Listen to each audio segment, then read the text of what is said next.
buenas, queridos amigos, bienvenidos a nuestro séptimo día de preparación a la consagración al Espíritu Santo. Pues bien, hoy empezamos una nueva etapa de nuestro itinerario, que siempre tiene dos partes.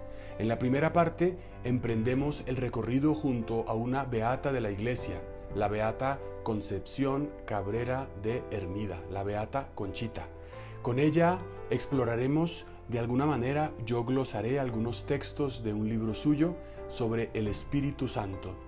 Iremos contemplando la acción del Espíritu Santo en la Escritura, sobre todo en la vida del Señor. Por tanto, es una aproximación bíblica que no es, digamos, de estudios, de grandes exégetas de la Escritura, sino sobre todo espiritual. Y por supuesto, en la segunda parte continuaremos con nuestros temas de los santos, cómo el Espíritu, santos que han vivido en cuarentena, el Espíritu los ha ayudado. Entonces vamos a la primera parte. Este día de hoy nos trae un tema muy especial. Vamos a considerar, antes de que Dios venga al mundo por obra del Espíritu Santo, cómo la Trinidad concierta la encarnación en María. Es decir, Dios Padre, Hijo y Espíritu Santo ven a María y deciden que en ella se haga presente por obra del Espíritu Jesús. ¿Cuál es la idea fundamental entonces de esta parte, de este acto de Dios eterno? Que Dios se da. Dios es un Dios que se dona, que se entrega. Dice el apóstol San Juan: tanto amó Dios al mundo que dio a su único Hijo, para que todo el que crea en Él no perezca, sino que tenga vida eterna. Dio a su Hijo único, nos lo dio por obra del Espíritu.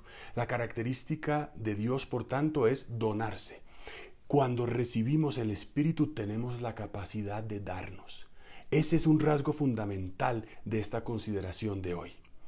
Fijémonos en esa mirada que podrían tener el Padre, el Hijo y el Espíritu Santo. Es un misterio que nos supera, pero que nos podemos de alguna manera imaginar.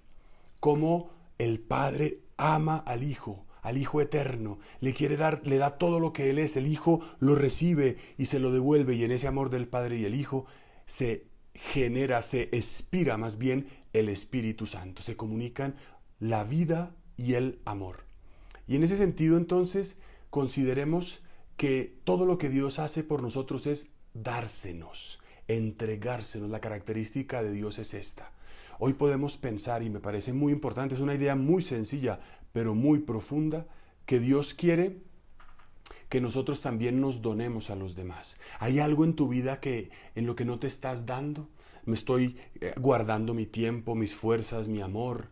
En las familias, en el trabajo, hay cosas que me estoy reservando y que no quiero dar, que no quiero entregar, que no quiero donar a Dios. Porque el amor profundo de Dios es el amor que se da por el que no tiene nada, por el pecador, por ti y por mí. El Hijo decidió desde la eternidad venir a nuestro encuentro, a morir por los que no tenemos nada. Es decir, el dar no es simplemente dar a aquel que me devuelve, sino dar a aquel que no tiene nada. Cuando encontramos el límite del otro, y quizás lo estamos viendo en estos días, en nuestra casa, con la gente que convivimos, encontramos el límite, la precariedad, la fragilidad del otro. Ahí es cuando me puedo dar, cuando el otro no tiene nada que devolverme. Esa es la plenitud del don de Dios. Por tanto, la idea central que nos enseña Conchita es que Dios, viendo la pobreza y el pecado del hombre, decidió donarse. El Hijo tiene tal amor por el Padre que no quiere otra cosa que entregarse hasta la muerte. El Padre tiene tal amor por el hombre que es capaz de entregar a su único Hijo, y todo esto se hace por obra del Espíritu Santo. Pensemos hoy cómo me puedo dar a los demás, cómo puedo entregarme un poquito más a los demás. Muy bien. Y dicho esto, pasamos a nuestra segunda parte. Hoy empezamos a ver a una serie de santos de la primera época del cristianismo que se llaman los padres de la Iglesia. Y hoy quiero que veamos a uno muy importante que se llama San Ignacio de Antioquía. Fue mártir y fue obispo y nació en Siria en el año 30 después de Cristo, o sea, es muy de la época de los apóstoles del siglo I. Fue discípulo de Pablo y también discípulo de Juan. Y sabemos que el apóstol Pedro lo nombró obispo de Antioquía, en Siria. Ahí estuvo 40 años. Recordemos que Antioquía era la región más importante en el mundo, digamos, de aquel entonces, después de Roma y de Alejandría. Y fue esa ciudad la primera que llamó cristianos a los seguidores de Jesús y también la que ha llamado a los seguidores católicos.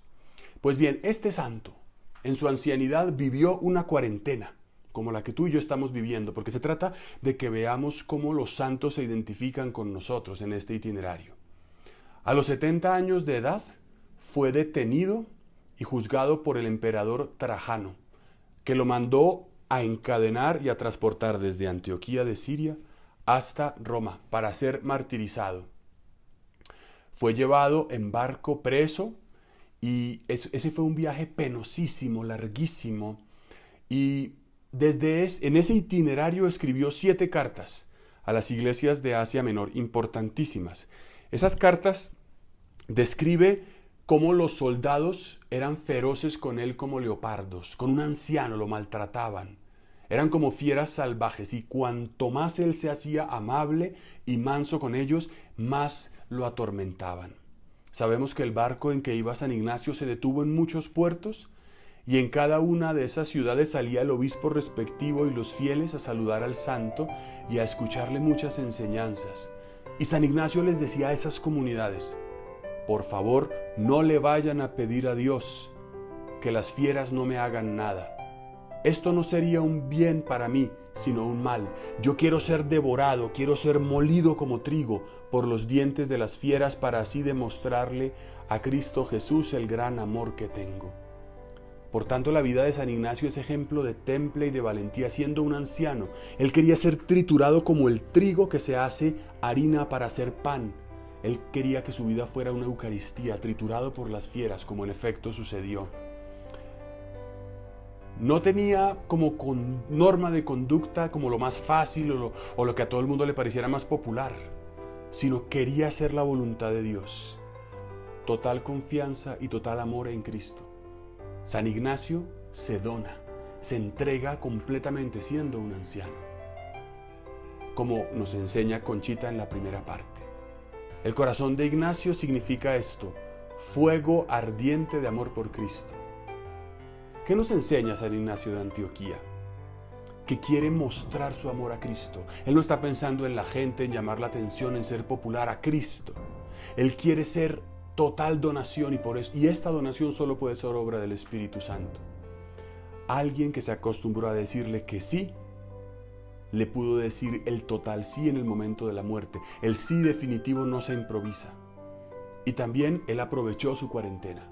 Durante este tiempo penoso del viaje escribió cartas que han llegado a nuestros días. ¿A quién te puedes acercar hoy? ¿A quién le puedes escribir? ¿A quién puedes llamar? Darse, donarse. Hoy el Espíritu Santo nos habla de entregarnos. Oremos. Padre de misericordia, enséñanos y concédenos el don del Espíritu. Enséñanos como tú a entregarnos a ti y a los demás. Amén. Dios los bendiga.